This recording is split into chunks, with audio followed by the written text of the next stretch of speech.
Keith Lockhart's tenure as conductor of the Boston Pops turns 21 tomorrow. Old enough to drink and old enough to bring in comedian, producer, actor Seth MacFarlane. If you don't know him, he's the man behind the great animated TV show Family Guy, which had a shout-out of sorts for Lockhart's orchestra.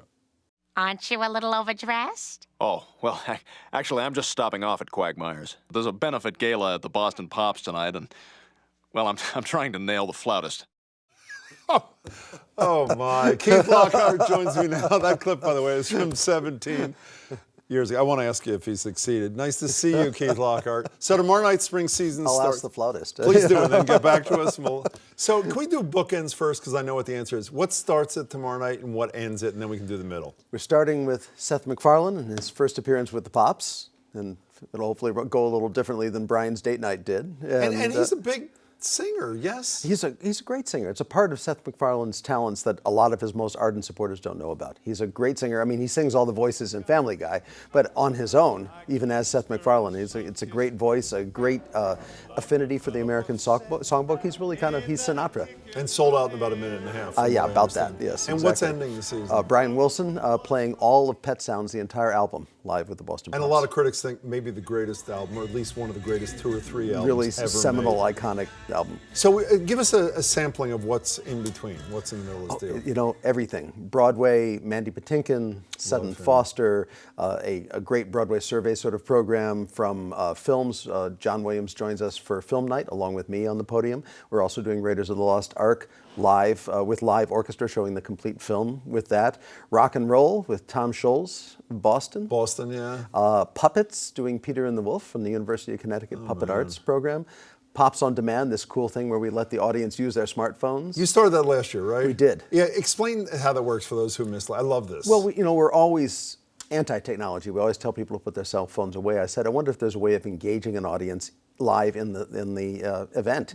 And through polling software, we ask people to take their cell phones out. And basically what we do is we give them categories, 3 choices within a category, your favorite classic rock moment, that sort of thing. And then they vote on them. We show the results live in a bar graph, and they're all fighting, and more people come in on another side and all that. And then the winner is announced, and then we play it. Then we play that piece. So we have a folder this thick on stage of all the possibilities. Raise your right hand. Tell me it's not fixed. Not fixed. It's really what they vote for is what you play. It really is. That's unbelievable. One more thing before we get to Mandy Patinkin, by the way, we know him from Homeland. And he's a huge, huge musical star, yes? I mean, well, those huge. were his first big things. The Tony Awards and things with that were for being a musical theater star. Evita, yes, was a big thing. And then Sunday in the Park with George from Sondheim, '85. And he's singing in the background right now, actually, it appears, yes.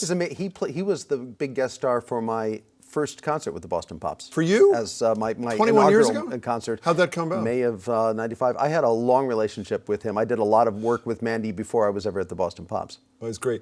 Speaking of that, I heard that you celebrated the 400th birthday of one of your closest friends, Shakespeare. He is one of my closest friends. I wish. Location. Where were you on April 23rd? I was in Stratford-upon-Avon on April 23rd with the rest of the world. Well, doing that, actually. Doing some conducting for a concert for BBC Radio 3, tied in with the worldwide festivities for the 400th observance of the death of William Shakespeare. That is totally great. So you told us here a couple of months ago how you met Donald Trump once.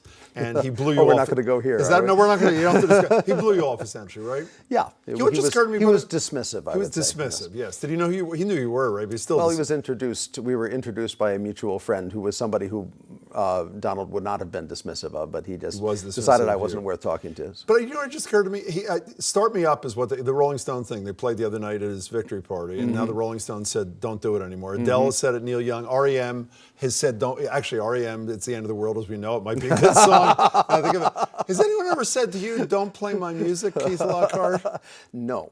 No. Okay, then fine. Let's do this. Have you ever met the other candidate, Hillary Clinton? I have. And what's that about?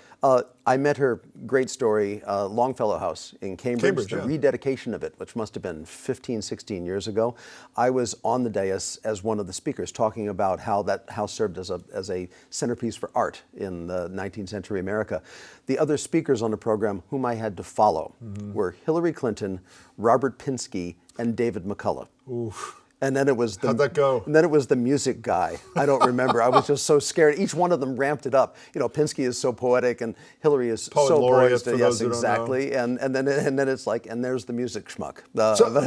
Did she use that term? Or No. Did That she was blow you I off? used that term. No, she was very gracious. I had only at that point met her. I didn't meet her husband until a couple of years ago when we did the big City Year event at City Hall. You know, I have to say, the season sounds. I don't know if you've ever even had one this diverse and wonderful, and it's huge. It's great. I hope you're as Thanks. excited as we are. You know, looking back at it, you know, it's my job to always say they're great. But I looked back at this one a couple of days ago and said, you know, we really hit all the bases here, and in a really good way. I'm excited about the whole season. Hard to pick a favorite. Terrific. Keith Lockhart, good luck with it. Jim, It's always a great pleasure. to see you as always.